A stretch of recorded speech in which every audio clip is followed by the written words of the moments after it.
We go now to Vince Coglianese, Editorial Director at the Daily Caller. Vince, great to see you again. As you know, the midterm elections are about a month away now. That said, how do you see the economy impacting or shaping this election? I mean, how big of a role do you think it plays?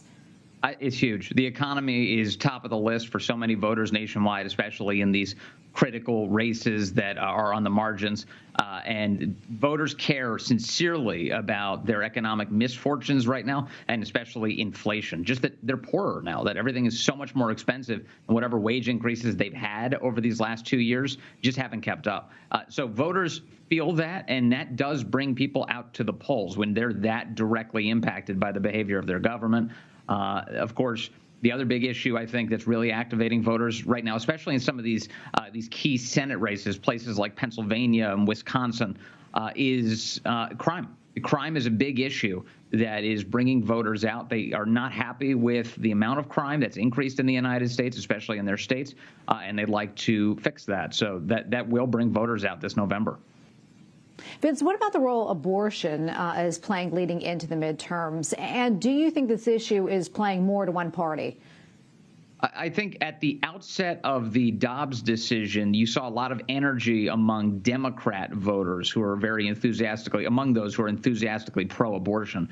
That energy, according to pollsters, has subsided to an extent, and it is returned once again to the dominant issue being the economy and crime and so many other things. Abortion does rank pretty high in terms of interest, but I think what may be happening right now is the Democrats are making a mistake of believing that their most enthusiastic loyalists are indicative of the broader sentiment among voters nationwide. That's just not the case. I mean, if you look at every likely voter survey right now, the trends are all headed in the direction of the Republican Party with each passing poll. And as you get closer and closer to Election Day, Democrats are getting very nervous about the headwinds that they're facing. You know, we also keep on hearing about so-called October surprises. And one possible surprise is the report late last week that federal agents are considering whether to file charges against Hunter Biden, the president's son. Now, what more can you tell us about this story, and how do you see this playing out? They're contemplating, according to the Washington Post's report, they think they have a good case to go after Hunter Biden on two things. One is that he didn't pay all of the taxes that he owed in the past, and that he's criminally liable for that. The other is that he lied on a gun form, and that one is pretty easily provable because the basis of the lie is that he said that he had not been a user of illegal narcotics. We know, of course, courtesy of his laptop, which has become very public now, that he was indeed using extensively. In fact, the president has talked at length about his prior drug use. So that one seems like a layup, a slam dunk in terms of pursuing him criminally.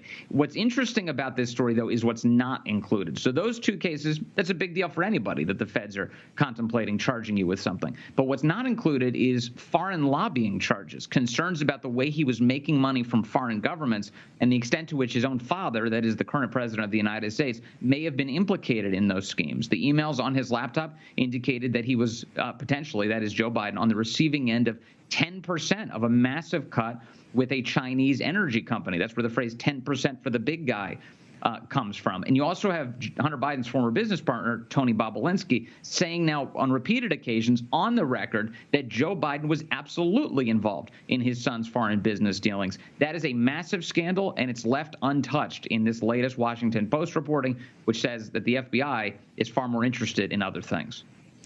Quickly, before I let you go, we have about 30 seconds left or so. But today here in the U.S. is Columbus Day in honor, of course, of Christopher Columbus. But in 130 cities and around a dozen states, it is called Indigenous Peoples Day.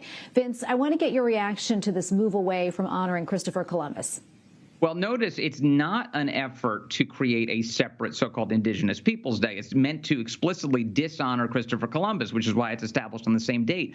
This was started in the left-wing enclave of Berkeley in 1992, but the effort to go after Christopher Columbus is long-running, and a lot of it is actually animated by anti-Catholic bigotry. The Ku Klux Klan hated the establishment of Columbus Day. They saw it an extension of the Catholic Church. And Christopher Columbus, we know, one of history's most famous Catholics, he brought the message of Jesus to the New World. And whatever complications you may have about his image, there are many people who view him as an adventurer, as a hero, and of course the basis of the great charitable work of the Knights of Columbus right here in the United States.